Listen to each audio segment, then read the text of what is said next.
do you use Grammarly and other types of websites that are aimed to help equip writers with different adjectives, rules of grammar, etc.? The short answer is yes. I think that everyone has to reach their own balance between staying in the story, not getting distracted by going to sites like that, but also referencing the abundance of information that's available to you today on the web.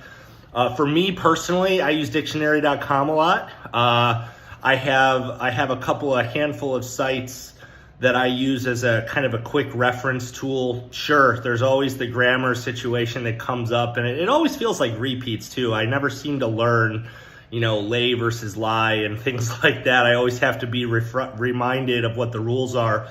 But here's what I would say, and there's actually a pretty good reference article to this on jleethrillers.com.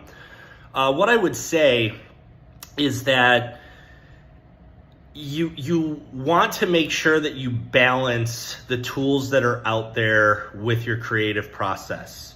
So certainly use them, benefit from them, etc. But don't get yourself into a situation where you're trying to write, and every time you think you get into a flow, you end up, toggling back to some website to get the grammar right, and then you lose where you were in the story, because you can really have the best of both worlds. What I'll do is I'll generally try to write a chunk, a chapter or so, without doing any toggling to any other site. And I'll focus on the story. I'll focus on my characters.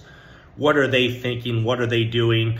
And I might get the grammar wrong in that first draft, but that's why you have an editing process. All right. Once you have the first draft done, that chapter done, that segment of whatever you're writing, you can go back and you can cross-check the grammar you used against those sites. You can look for better adjectives, etc.